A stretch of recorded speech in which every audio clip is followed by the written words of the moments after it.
neopentecostalismo, movimento dissidente do protestantismo, surgiu nos Estados Unidos nos anos de 1960. No Brasil, teve início com Edir Macedo e a Igreja Universal do Reino de Deus no final dos anos 1970. Essa denominação religiosa se expandiu de forma rápida no Brasil, ocupando espaço na mídia e na política. Utilizando de meios de comunicação em massa para espalhar a sua palavra, religiosos pentecostais conquistaram ainda mais adeptos. Atualmente, os evangélicos representam 31% da população brasileira. Dentro desse grupo, 60% são pentecostais. Os evangélicos não são todos iguais, isso é muito importante ter muito claro. Muitas pessoas às vezes falam, evangélico, então imagina todo mundo de uma única forma, uma única maneira de agir, de pensar, e não é. Existem, quando falamos de evangélicos, as igrejas históricas tradicionais, as igrejas que derivam diretamente da Reforma, que são as igrejas luterana, metodista, presbiteriana. Depois a gente tem as igrejas pentecostais tradicionais, que são a Assembleia de Deus, que é a maior igreja evangélica do Brasil, e a Congregação Cristã do Brasil. E depois a gente tem um outro grupo que são chamados neopentecostais.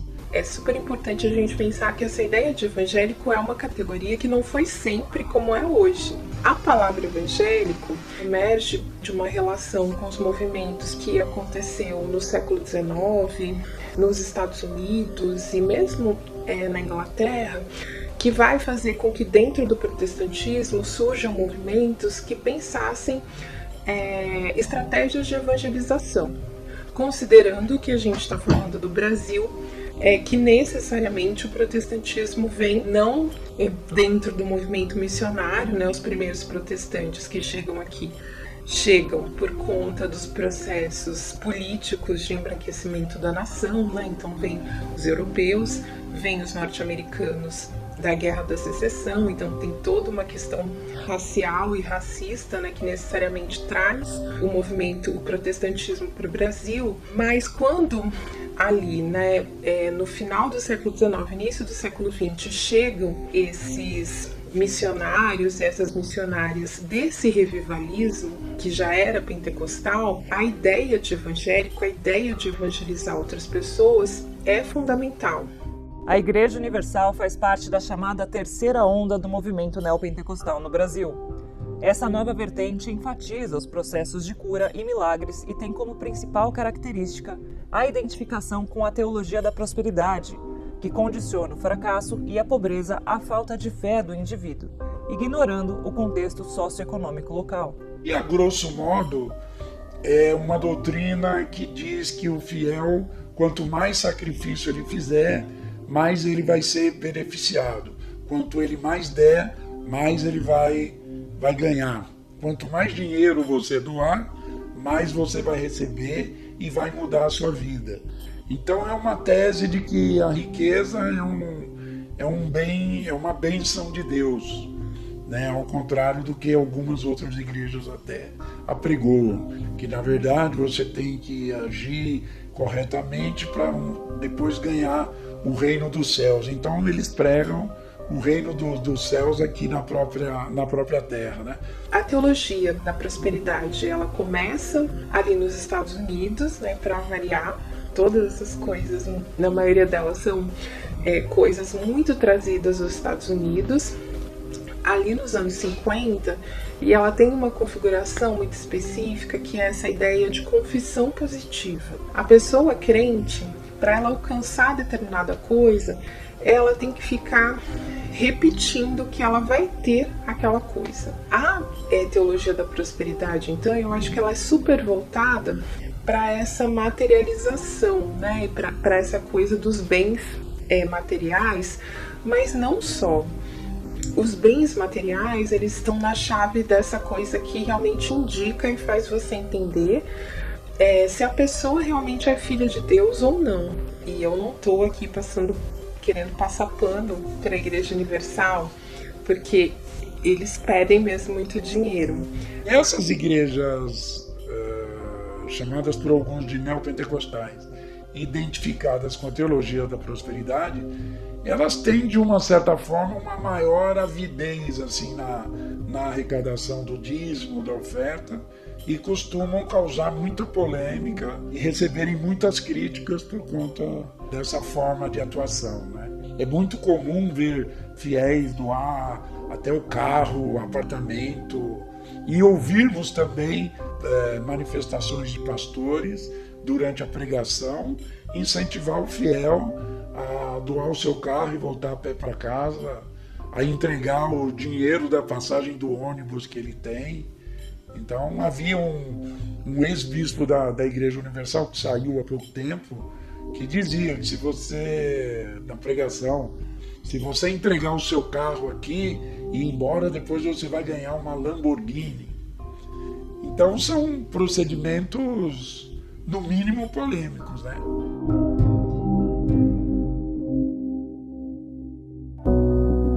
A teologia da prosperidade, então, eu acho que ela consegue ajeitar muito bem toda a ideia de meritocracia e uma série de outras dimensões que atravessam as linguagens econômicas liberais e atualmente neoliberais.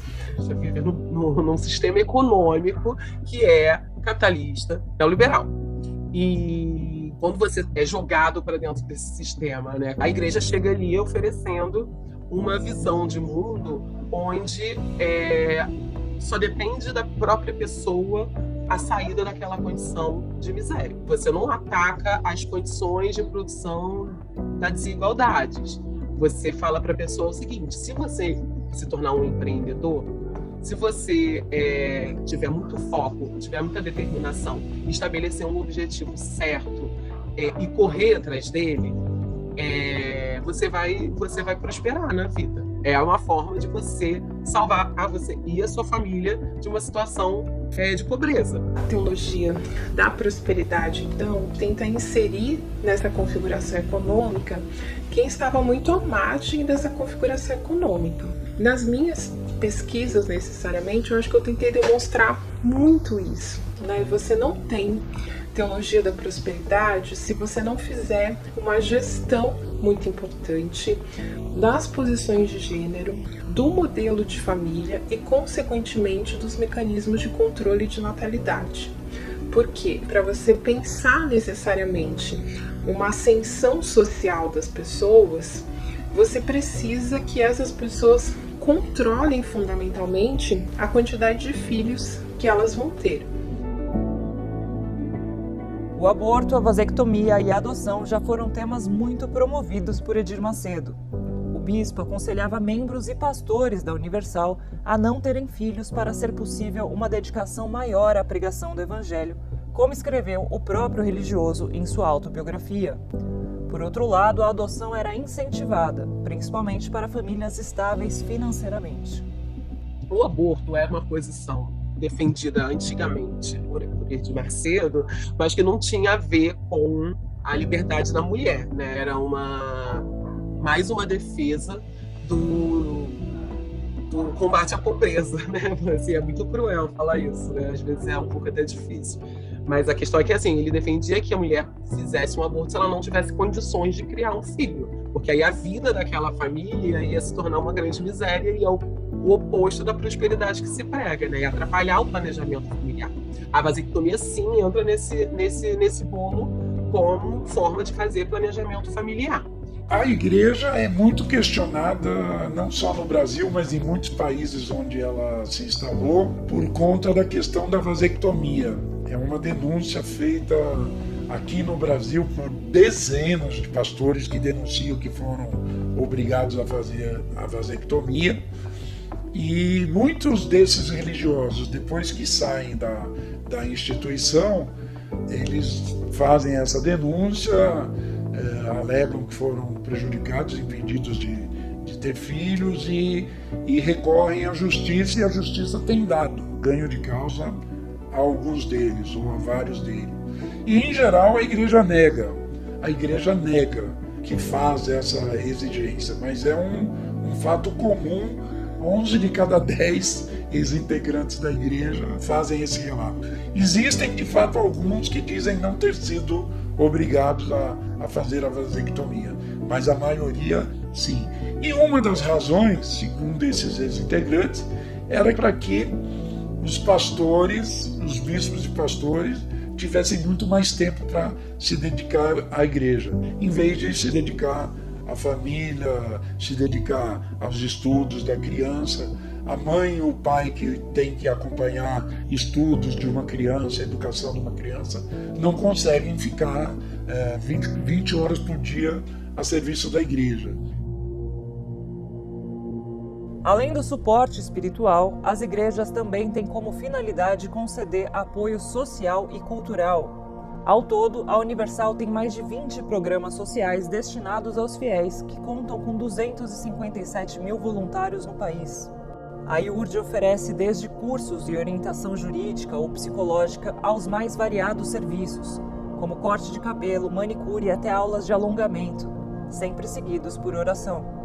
Além dos programas econômicos e sociais, a Universal também promove espaços para acolhimento emocional. Mais de uma dezena desses projetos são voltados para o apoio de pessoas em situação de rua e químico-dependentes. Também ampara mulheres vítimas de violência e iniciativas voltadas à ressocialização de egressos do sistema prisional.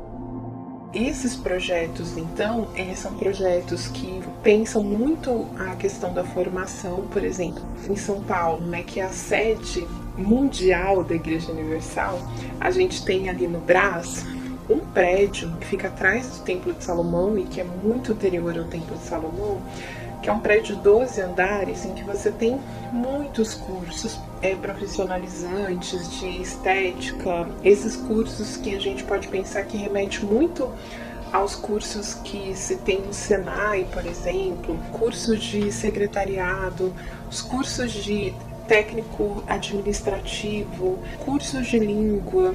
Então eu acho que um processo muito importante de profissionalização que necessariamente ajuda a construir a ideia de pessoa empreendedora. Aquelas pessoas que estão ali dentro da Igreja Universal, elas são incentivadas a terem o seu próprio trabalho. O trabalho onde você é seu próprio patrão, onde você determina os seus horários, onde você emprega outras pessoas. Você é um empreendedor, né? Hoje em dia usa-se mais a palavra empreendedorismo. O emprego, ele é humilhante.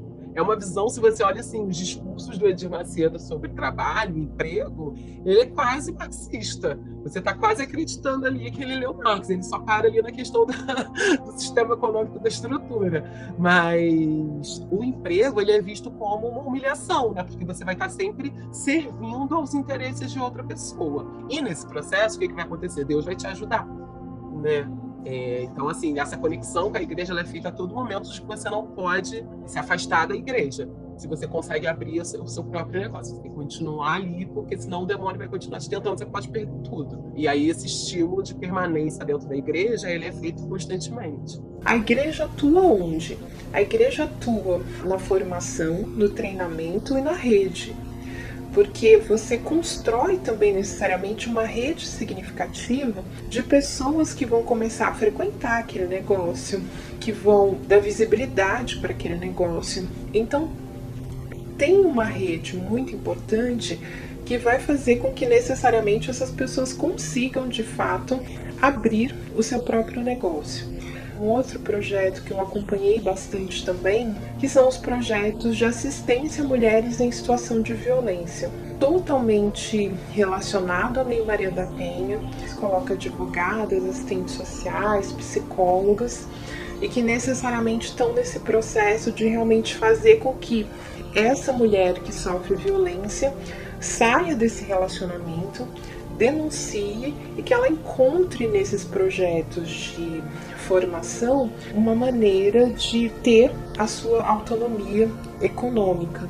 E aí eu acho que esse é um ponto bastante ambíguo, porque a gente está falando posterior, por exemplo, aquele vídeo que circulou muito nas redes sociais, em todo quanto é lugar, que o Edir Macedo fala sobre as filhas dele, e ele fala assim, eu não quis que elas estudassem muito, porque se elas estudassem muito, elas não iam aceitar ser submissas ao marido delas. E essa ambivalência está relacionada a essa questão de que se constrói sim uma posição e se constrói um conjunto de discursos que falam da manutenção dessa ideia de uma submissão dentro de um relacionamento, mas ao mesmo tempo se estabelece e se oferece possibilidades e condições para que essas mulheres se autonomizem, e elas de fato se autonomizam. De acordo com dados da Igreja Universal, em 2018, cerca de 11 milhões de pessoas foram alcançadas por esses programas.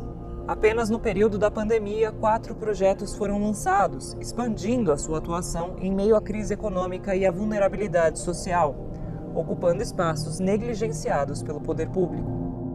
Além da criação de uma comunidade colaborativa de fiéis que se empenham no sentido de evangelizar e aumentar essa rede de influência, a Igreja Universal também se expandiu para outros centros de poder e atualmente está presente nos 3 órgãos máximos do país: Planalto, Congresso e Tribunais Superiores.